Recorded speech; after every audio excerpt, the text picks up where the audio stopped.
Hi friends, welcome back to Rustic and Lace DIY. Today is August 1st, can you believe it? So you know what that means? It's the first of the month challenge, and I will let you know more about it in a few minutes. First of all, if you're new here, welcome. My name is Brenda and this is my sweet Oliver, and if you're returning, you guys are the best. So with all that being said, let's get to crafting. Okay, DIY number one. So I have this stackable pumpkin that I got from Dollar Tree last year when they were $5. Apparently they're going up in price to $7, it looks like. But I'm just going to sand the top small piece and the bottom big piece with my finger sander. Once I was done sanding, I sprayed it with alcohol, wiped it all down. Then I'm going to go over it with my primer. Now, I used one of these stackable pumpkins before to make a gingerbread baker, and I did not use primer, and the paint is flaking off. So I'm hoping that the primer will do the trick. So after it was all dried, I went ahead and painted the big pumpkin with my Waverly chalk paint in the color Ocean and the small one with Cashew. Then I took some fabric that Kathy Jo had sent me, and I am going to glue it all around the top of that middle pumpkin. Now, if you were to recreate this, I would recommend not being so close to the middle section of that, because now the head won't lock in place. And I could glue it, but I want it to be able to remove it so that I can store it easier. So I should have probably brought this down a little bit further. But once I had that all glued on the top, I went ahead and glued the sides together, turning in the end of the fabric so it had a nice clean seam. And then I'm just going to kind of make a few pleats around it. And then I'm just going to pull tight so that we have it as wrinkle free as possible, and then I'm going to glue the shirt to the bottom. I trimmed off the excess fabric on the bottom, and then I took these buttons that I have in my stash and I am going to just hot glue them to the front of my shirt.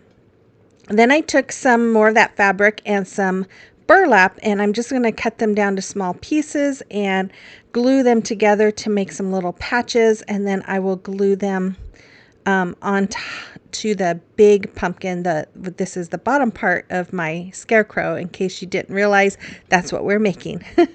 Then I took this little wood teardrop shape that I got in a package of little wood shapes from Hobby Lobby. I'm going to trace them out to make my eyes. I went ahead and just kind of eyed my nose. That's kind of funny. Anyways, I am going to just draw it out on my small pumpkin, and then a curvy little mouth here.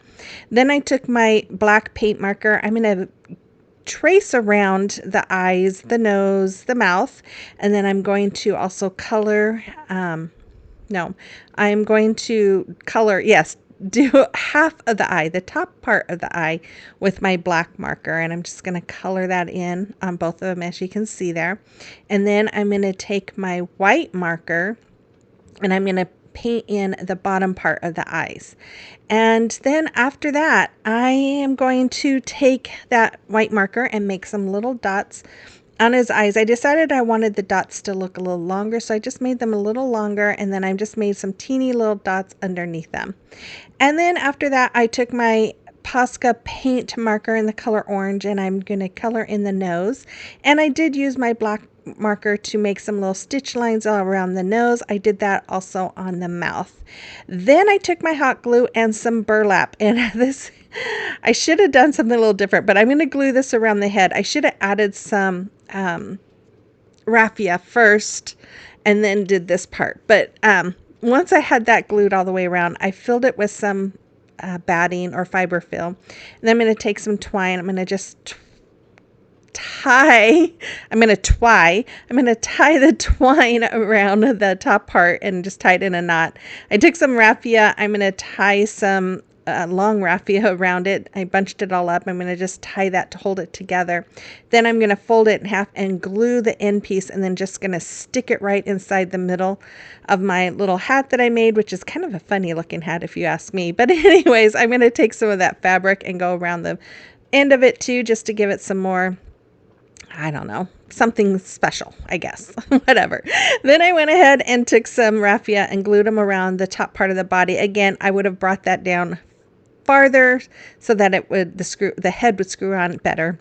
But I took some nautical rope here and I put it around the waist. I'm just tying a knot, and then I tied knots on the ends, kind of a couple inches above the end, and then I'm just going to unravel the end so that it looks fuzzy. And then we have a little belt. I didn't glue this because I do want to be able to remove all those pieces so that way I can store them easier. Then I took some more of that fabric and I'm just kind of, I didn't measure anything, you guys. I just kind of eyed it. I am I glued the ends together so that it has a nice finish, and then I'm going to glue that together, just kind of making some arms here. I'm going to glue one end, I'm going to glue the ends inward, then I'm going to take some more twine, and I went about 2 inches, maybe 1.5 inches up from the end of the other end, and I'm going to tie that tight. Oh my goodness, tongue twisters today. I took some more raffia. I tied some twine around the top of it, to hold it in place, and then I put some glue inside the bottom of my sleeve and stuck that raffia in it and then glued that on. And look how adorable this guy is. Now, I got this idea from Pinterest. I saw these on Pinterest and thought, oh my gosh, I want to do one of those because these are just so stinking cute. I love them. I hope you do too. You'll have to let me know in the comment box below.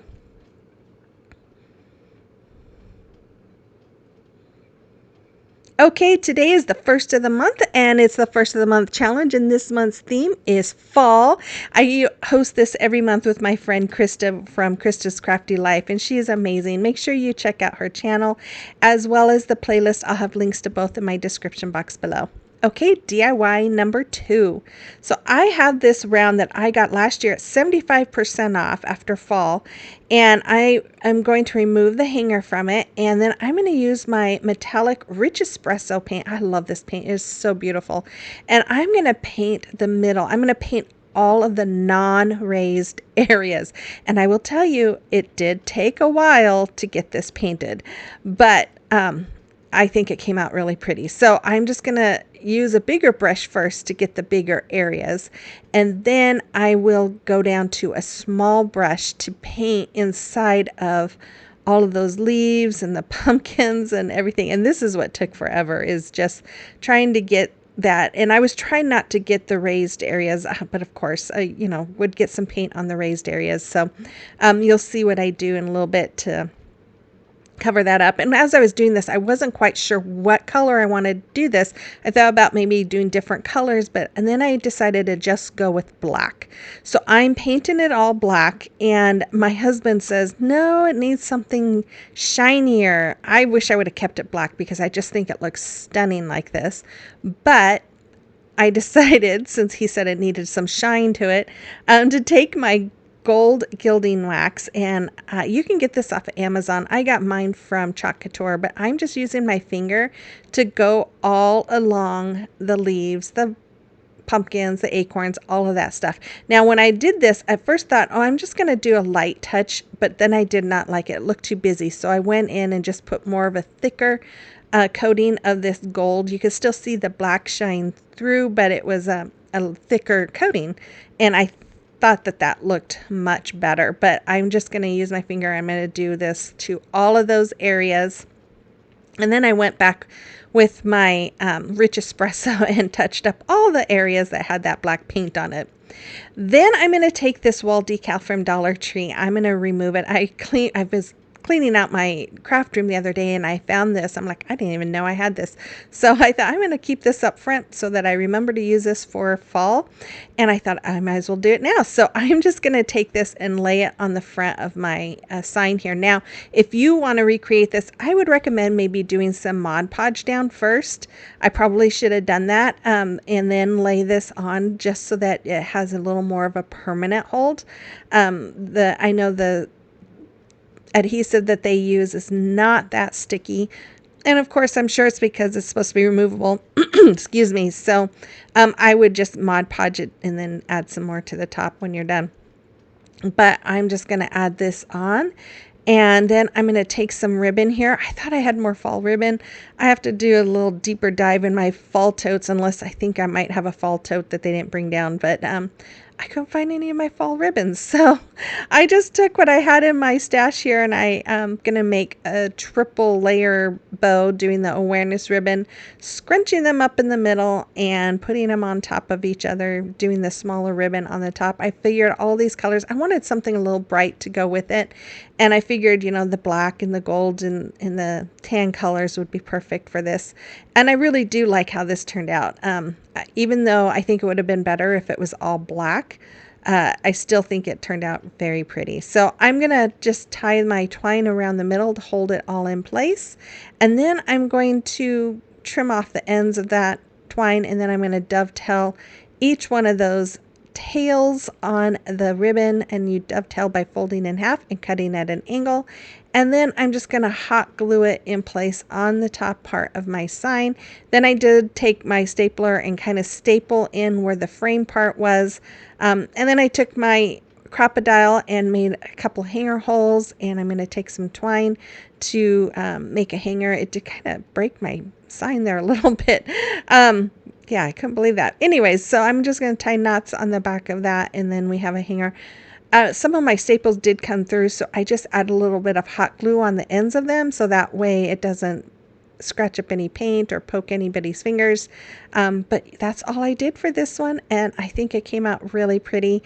It's not, your bold colors of orange, but I just think it's very pretty. You have to let me know what you think as well.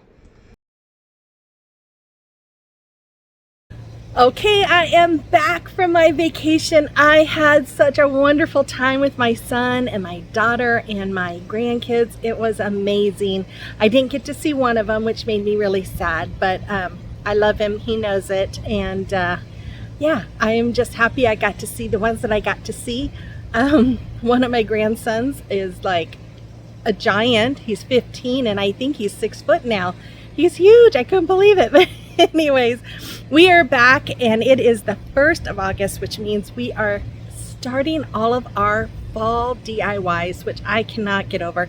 And as you can see, it doesn't look like fall here. It is warm. It is in the 90s.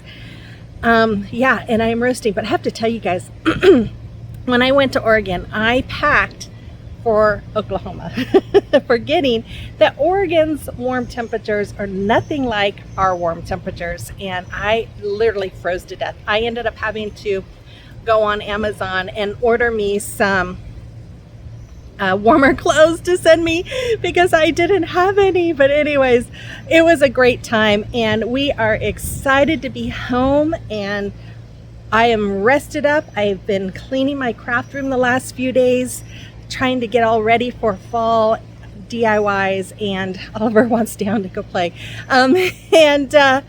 Yeah, we are ready to go. I hope you guys are too. So I think we better get ready right now and continue on with this playlist. So with all that, let's get back to crafting. Okay, so time for a celebration of your recreations, and look at all these cute things that Corrine made for her patriotic wreaths and her little jar there. I'm sure that's probably a yogurt jar. Thank you, Corrine. And then Mary made these beautiful pieces that I just love. I love all of them. I love green and red together for Christmas. And then Lynn made all these adorable gingerbread pieces, and I love that tea kettle. Oh, so adorable. Thank you, Lynn. And if you have a creation or a recreation that you would like me to showcase, you can send pictures to my email address listed there, or you can send them to me through Instagram or Facebook Messenger. Okay, DIY number 3. So I bought these 2 garlands from Dollar Tree. They are not Dollar Tree, Hobby Lobby, $5.49, but 40% off. When I figured it all out, it's like 65 cents a piece, I think, for each wood piece. And these are nice wood pieces. There's 2 on each garland. So I'm going to take off the pumpkins, and I'm going to use the pumpkins and save the rest for another day, because I'm sure we'll be using those. But I love these things. And once I had them all removed, I'm going to paint them with Waverly chalk paints in the color pumpkin and moss. And then I took this crate from Dollar Tree, this palette from Dollar Tree. And I'm going to remove the hangers from the back, and I'm using this little pick. I know I've had people ask me before. That's what it looks like. My husband gave it to me. It was in his tools, so I don't know where he got it. I'm sure you could get it at any hardware store. But I'm going to paint that palette with 4 Jenga blocks with my pumpkin color. Then I went around, I wanted to do a little distressing, and I'm going to take my antique wax with a paper towel and distress the edges and the peduncle, which is the stem. And then I decided, oh, I'm going to do this and make these shapes on here. And yeah, I didn't really like it. You'll see what I do to it later, because as I was looking at it, I'm like, I don't like that. Anyways, I'm going to take a pencil here. I'm just kind of marking where my pumpkin is going to hit that palette. And then I'm going to use my Titebond glue and hot glue, and I'm going to glue that pumpkin right in front of the palette. And honestly, you guys, I think this would be prettier if it was done with just that antique wax, or even maybe that rich espresso, and then filled it up with the bright colors. After I did it, I'm like, oh, I really wish I would have done antique wax on this, but it is what it is. And I think I was just more in a neutral mood when I was doing this. But yeah, anyways, so as you can see, I'm just going around it with my Titebond glue and hot glue and gluing those pumpkins all in place around that crate or palette, whatever it is. And then I'm going to take those those Jenga blocks. I'm going to put some of my Titebond glue on the bottom and then hot glue on the side and the back, and glue them in place just to give it some more sturdiness. And here's where I'm like, okay, I don't like this. So I went over it with my pumpkin, and I decided, instead of going over with a heavy coat, just to go over it with a light, so that it really toned down the brown marks on it, and just gave it a little bit better look, is how I felt. Anyways, I had this happy fall word from Hobby Lobby. This was another item I got last year at 75% off after fall, and I'm just going over it with my antique wax and a paper towel. Once I had it all done and dried, I'm just going to use my hot glue to glue it in on the front of one of my pumpkins there. And yeah, it's taken me a while, isn't it? Oh my goodness. Oh, anyways, I'm going to glue it right in the front. And then I'm going to take some floral foam, glue it, and put it in the middle. And then I'm going to fill it up with some of these beautiful sunflowers. Yes, I paid $1.75 at Dollar Tree. I can't believe their prices are going up again. But at the end of the day, they are still cheaper than a lot of other places.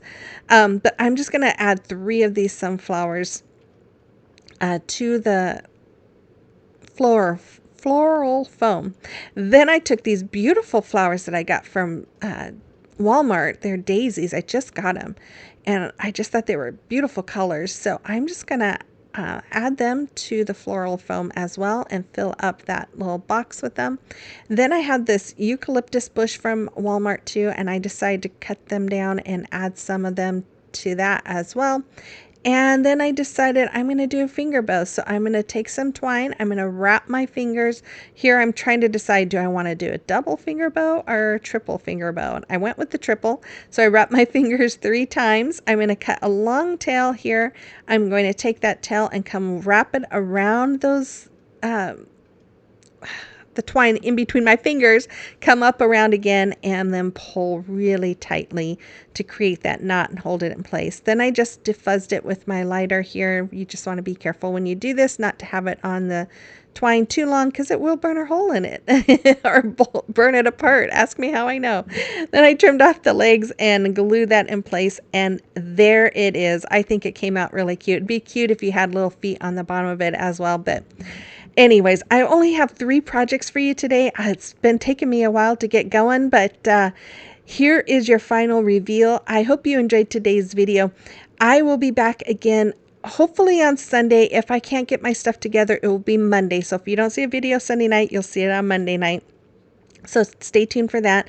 Make sure you give me that thumbs up, comment, all that stuff before you go. Make sure you watch that playlist. Subscribe if you haven't already. And with all of that, I hope you guys have a wonderful weekend, and I will see you on the next one. Bye-bye.